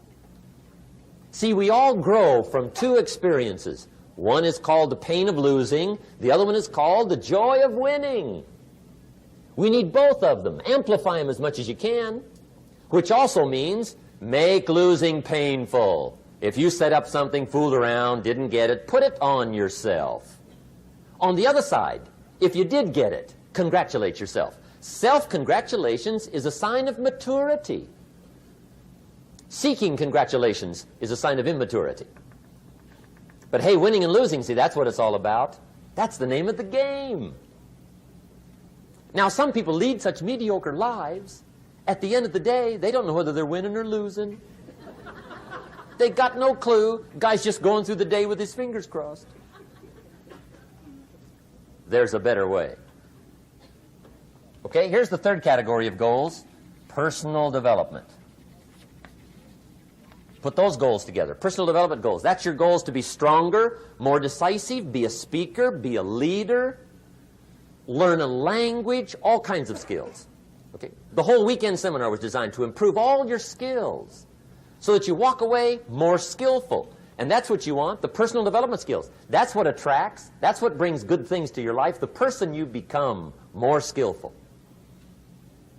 Now, this is quite a package to work on. Economics, things, personal development. For tomorrow, this week, this month, this year, long range. Okay? That'll get you started. Now, here's the simple formula for setting goals. It goes like this. A, work on your goals. That's step one. Work on them. And I put the word work there deliberately. Setting goals is plain hard work. I don't want to kid you. We haven't come here tonight to kid each other. It's work. I know it's work. That's why a lot of people just let it slide. It's work. Many people work hard on their job, but they don't work hard on their future. They just let that slide. And the work involved is making plans. I know most people don't. I understand that. But don't let that be you. Guy says, well, yeah, you work where I work. By the time you struggle home, it's late. You've got to eat a bite of supper, watch a little TV, get to bed. You can't sit up half the night. Plan, plan, plan. And the guy's behind. Good worker, hard worker, sincere. But you've got to be better than sincere, working hard. You've got to be better than a good worker. You've got to be a good planner.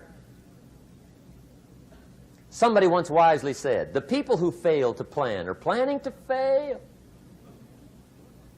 Well said. So work on your goals. Here's step 2. Write your goals down. That's so important. I teach my staff around the world, put your goals in your journal. Because one of the major people you want to study is yourself. So here's the list of goals I put together 3 weeks ago. Here's the list of goals I put together 2 years ago. Here's some of the changes I made, rearrangement of my priorities. I scratched these off. I put these on. I've gotten these. Study your accomplishments. Study what your desires are. Put them on paper. Write them down. Here's another reason for writing your goals down. It shows you're serious about doing better. And to do better, you got to get serious. You don't have to be grim, but you must be serious. Everybody hopes things will get better. Everybody hopes. Poor people hope. That ought to tell you something.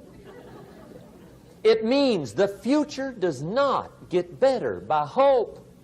It gets better by plan. I used to have the affliction called passive hope. It's an affliction. It's bad. Probably what's even worse than that is happy hope. Now that is really bad. That's bad. Happy hope. The guy's 50 and he's broke and he's still smiling. See, that's not good. So get serious about your goals. Put them on paper. Write them down. There's all kinds. His goals, her goals, their goals.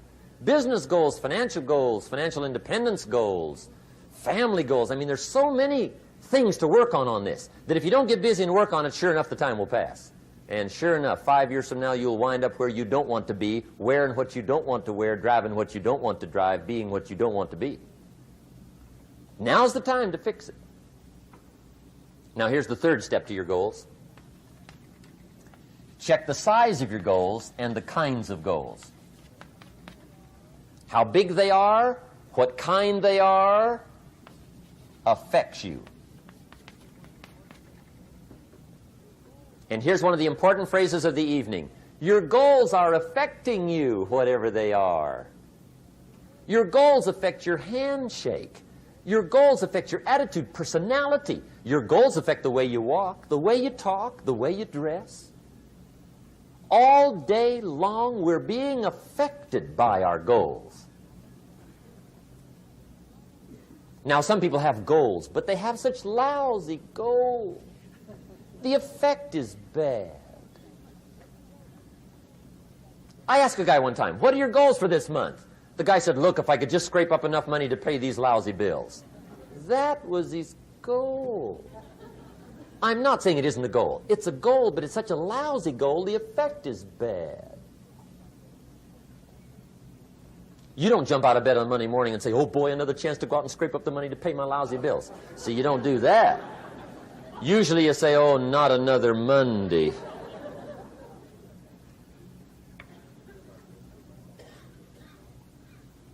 And some people have so given up on life, they have joined the thank God it's Friday club. How sad. Surely those are the same people, when life is over for them, will say, thank God it's over. Let me give you a Bible philosophy that teaches how to get whatever you want. That's the title of the next set of notes. How to get whatever you want. From the Bible. Now again, I'm an amateur when it comes to the Bible. I'm not a pro. But this I can quote, and I think that'll be sufficient. How to get whatever you want. Here's what it says if you're ready. It says, ask.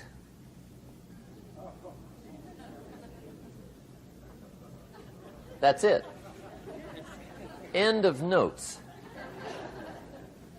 Ask. If there's one art in life to learn extremely well, that's got to be one of them. The art of asking. What does ask mean? Ask means, what do you want? And the formula is staggering. It says ask and what? A guy ought to look into that.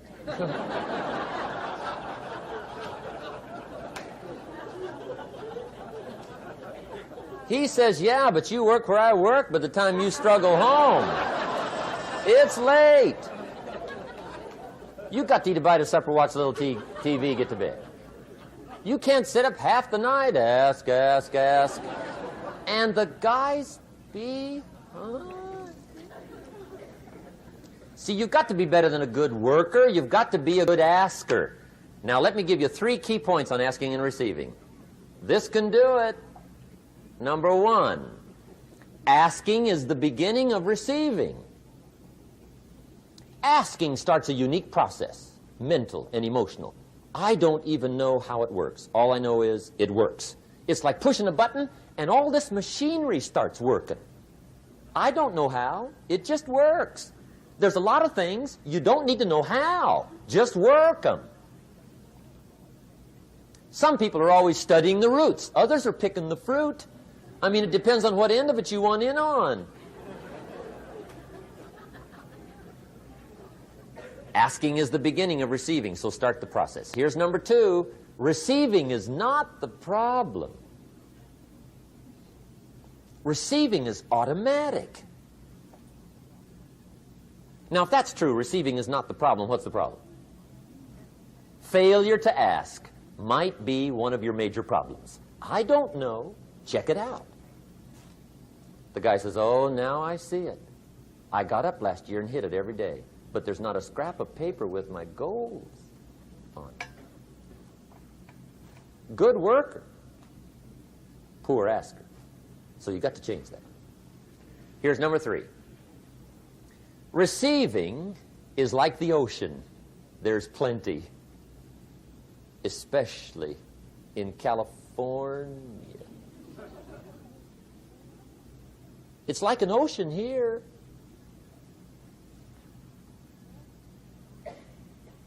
Success is not in short supply. It isn't rationed, and you stepped up to the window and it was all gone. No, no, no. It's like an ocean here.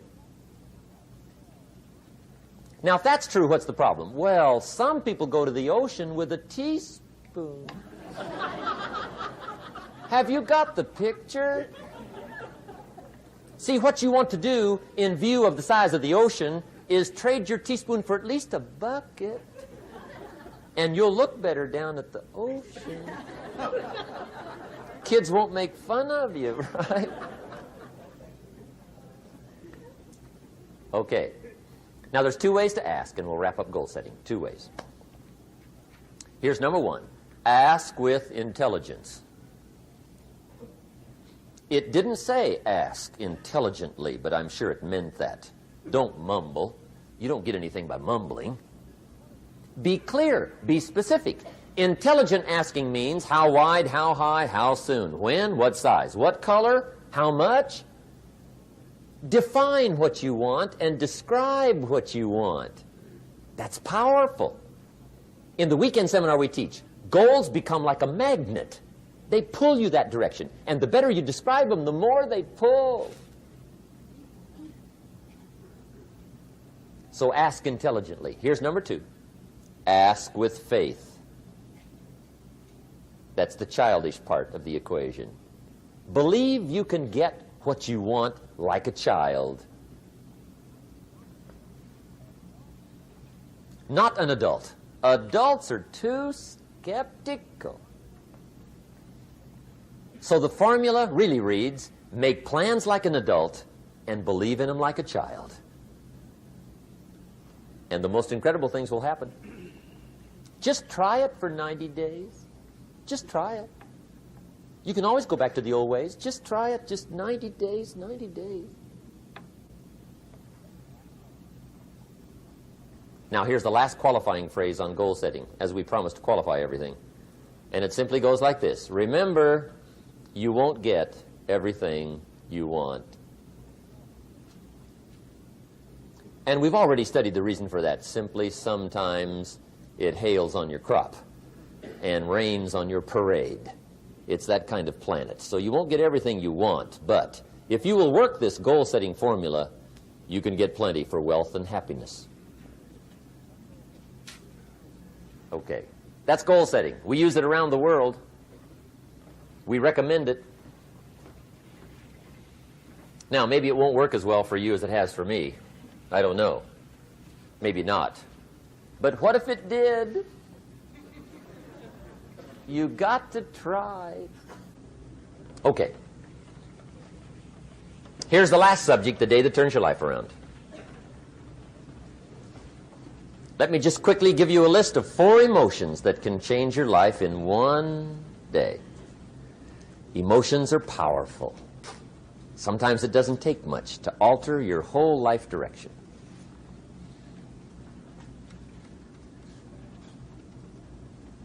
Okay, here they are. Number 1, disgust. Powerful emotion. Disgust says, I have had it. See, that could be the day. The day you can say, I've had it. And whether you've had it with something small or something major, the day you can say, I've had it, may not be the day it ends, but the day it begins. That's what I said when that little Girl Scout left my door when I'm 25. I give her the big lie, she leaves, I say, I don't want to live like this anymore. I've had it with lying and being broke. Powerful day. The man's finally had it with mediocrity. He's had it with being a loser. He's finally had it with those awful sick feelings inside, knowing his wife is at the grocery store looking at 2 cans of beans, one marked 37 cents, one marked 39 cents. And the guy sick inside knows his wife's going to buy the 37-cent can, and she doesn't even like the brand. Do you know why she's going to buy the 37-cent can? To save 2 cents. The guy sick inside finally says, I've had it. Being on my knees in the dust looking for pennies, we're not living like this anymore.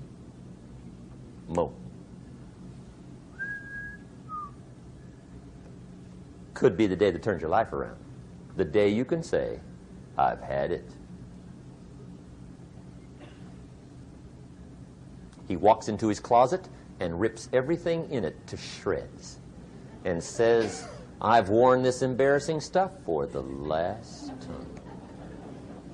And not only will I never wear it again, no one else will ever wear it again.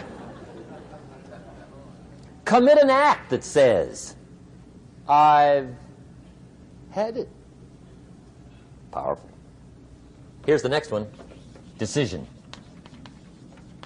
And decision-making is powerful.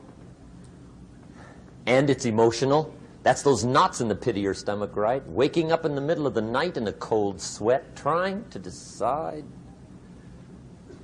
We sometimes call it inner civil war. What shall I do? Well, for progress, you must decide. The best advice I can give you came from a wealthy friend of mine who said, if it's easy, do it easy. If it's hard, do it hard. Just get it done. If you went home tonight and in the next few days cleaned up a whole list of decisions, that might furnish enough inspiration for the next 10 years. I found this out many times after you've decided. Getting on with it is easier than deciding. Sometimes decision is the toughest part. Here's the next emotion, desire, wanting to bad enough. And I don't know how to tell you to want to. That's something you've got to come up with. There's 2 things I know about desire. Number 1, it comes from inside, not outside. You don't send off for it. Number 2, I know desire can be triggered by something. Who knows what it might be? Sometimes desire waits and sleeps for something to happen.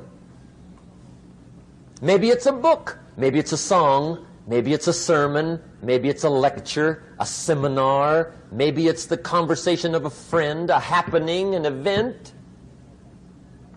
Who knows? The best advice I can give you is what I give my staff. It goes like this: welcome every human experience. You never know which one is going to turn it all on. Even the bad experiences. Sometimes from the bitterest experience comes the greatest awakening. So let down the barriers, take down the walls. The same wall that keeps out disappointment keeps out happiness. Let life touch you. Don't let it kill you, but let it touch you. Here's the last one. This one's powerful. Resolve. Resolve says, I will. Two of the most powerful words in the language. I will. Benjamin Disraeli once said, nothing can resist a human will that will stake even its existence on the extent of its purpose. Shortly put, I'll do it or die. See, that's powerful. That could be the day that turns your life around. The world has a strange way of stepping aside when somebody says, I'll do it or die. The man says, I will climb the mountain. They've told me it's too high, it's too far, it's too rocky, it's too difficult, it's never been done before, but it's my mountain, I will climb it.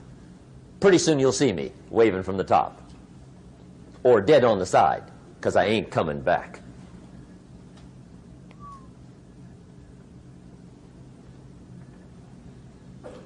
The best definition I ever got from the word resolve came from a little junior high girl in Foster City, California, up north. I'm talking to the junior high kids one day. I love to ask kids definitions. They come up with beauties. I got to the word resolve and I asked, who can tell me what resolve means? And I got several hands, and they were all pretty good, but the last one was the best. Little girl, about 3 rows back, held up her hand. She said, Mr. Rohn, I think I know what resolve means. I said, darling, what do you think it means? She said, I think it means promising yourself you will never give up.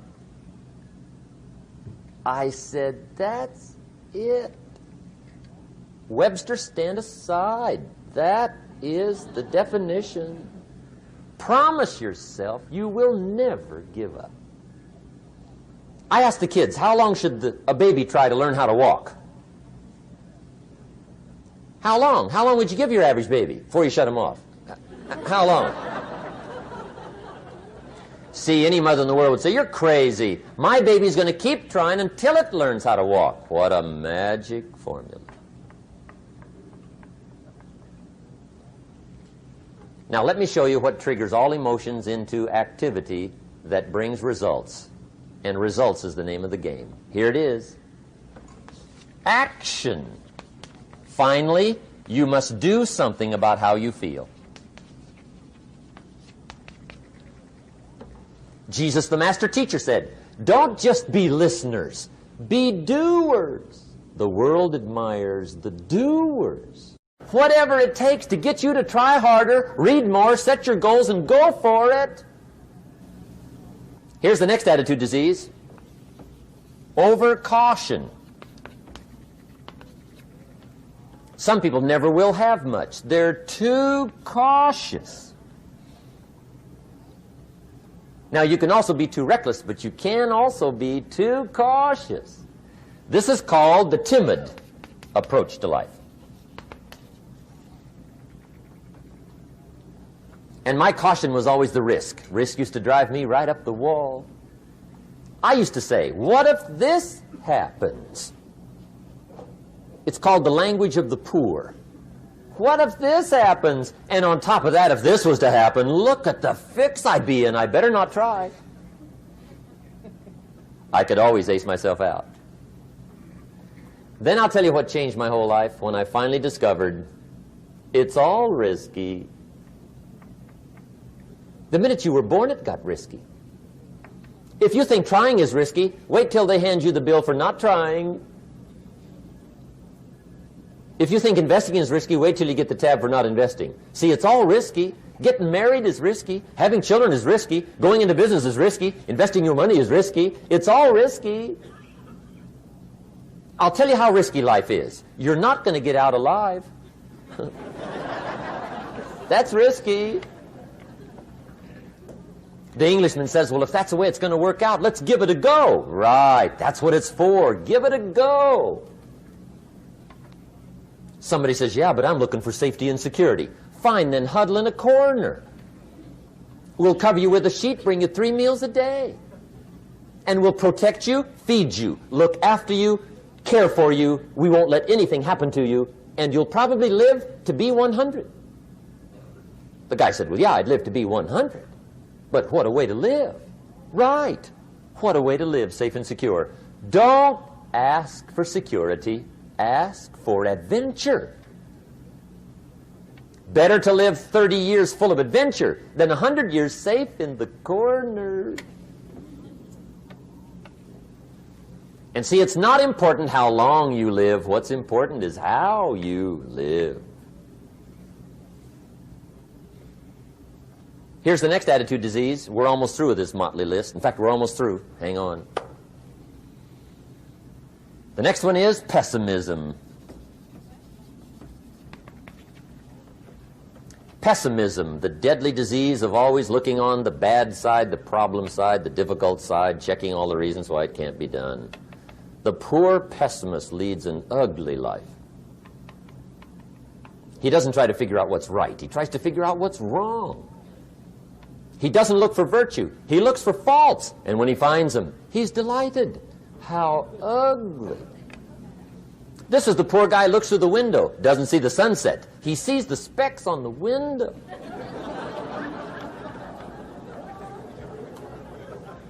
And this is the poor guy, right, who rushes up, takes such leave of his senses. This guy rushes up and he says, I've got 5 good reasons why it won't work.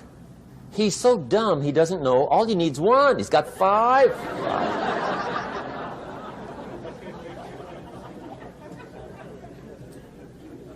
To the pessimist, the glass is always half empty. To the optimist, the glass is half full. Why would the same measure affect people 2 different ways? Answer, it all depends on how you look at it. Our lives are mostly affected by the way we think things are, not the way they are. The way we think they are affects us most. There's a subject we don't have time to get into tonight called better thinking habits.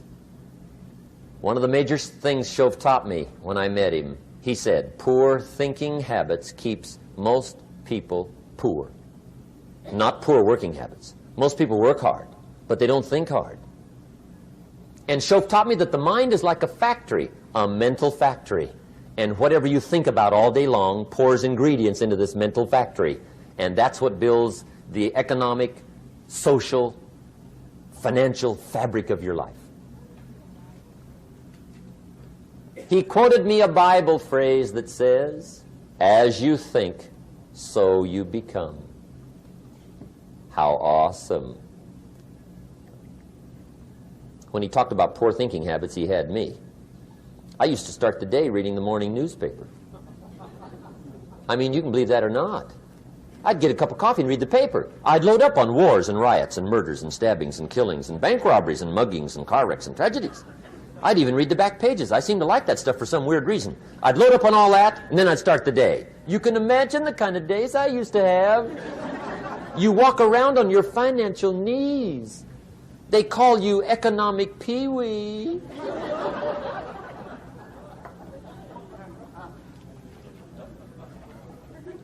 The guy says, I want to be a great leader. Wonderful. The first thing we do is follow him to his house. When we get there, we walk in and check his library, number 1. Somebody says, well, why check his library? The reason is because what a man reads pours massive ingredients into his mental factory, and the fabric of his life is built from those ingredients. You would not believe what some people have got in their house to read. You would not believe. One of the best dressed up words I know for a lot of it is trash. Can you imagine dumping a barrel of trash into this mental factory every day and coming out with a rich, dynamic, positive life? It can't be done. You might as well try making a cake with cement. The kids back in Danbury, Connecticut, high school, they're asking me questions one day. I'm talking to the kids. Kids got good questions these days. One of them said to me, Mr. Rohn, how do you build the good life? I said, it's simple. It's not easy, but it's simple. Here's how you build anything. Select the right ingredients, keep out the wrong ingredients, and it starts with thought. Everything starts with thought. So you must be wise and careful what you think about, because that starts everything. You got to be wise and careful. I asked the kids, what would happen if somebody dropped sugar in my coffee? They said, well, you'd be okay. I said, what if somebody dropped strychnine in my coffee? They said, well, you'd be dead. I said, correct. Lesson 1. Life is both sugar and strychnine.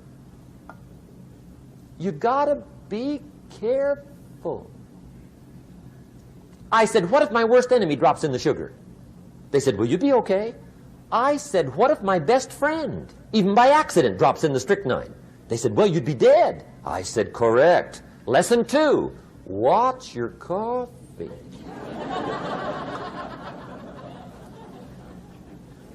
You got to be careful. See, it doesn't matter who hands you the bad stuff. It doesn't matter where you get the bad stuff. It'll still do its damage on your bank account, wherever you get it. Mr. Schoaf gave me one of the greatest phrases when I first met him when he said, Jim, every day stand guard at the door of your mind. How important. Stand guard at the door of your mind. And you decide what goes into your mental factory. Don't let anybody just dump anything they want to in your mental factory, because you've got to live with the results. Okay, here's the last disease, and we're through with this list. In fact, we're almost through. Hang on. The last subject is very brief. The last disease, but this one is deadly. Engage in this one, indulge in it even slightly, and you might as well forget the future, because it's going to forget you. Complaining, crying, whining, griping, a Bible word called murmuring. See, that'll ace your future. Spend 5 minutes complaining, and you have wasted 5. And you may have begun what's known as economic cancer of the bone. Surely they will soon haul you off into a financial desert and there let you choke on the dust of your own regret. I hope I said that well, so you won't forget. It's a deadly disease. If you don't think it's bad, ask the children of Israel of Old Testament fame. Typical of us all, their story just happened to get in the book. Story says, children of Israel were slaves. God performed a series of dazzling miracles and got them out. And now they're heading for the promised land. Remember the story? Heading for the promised land. Tragedy of the story, they never got there. Reason. From day one, they started to complain. They griped about the water. They griped about the weather. They whined and cried and griped about the food. They griped about the leadership. They whined and cried because it was too far, too cold, too hot, too difficult, too miserable. I mean, they whined and cried for years. Finally, God said, I've had it, trip canceled. Or something like that. The story says they died in the desert, never got to the promised land. Which I think means 2 things. Indulge in this long enough, you get your future canceled. And I guess it also means even God himself can only take so much.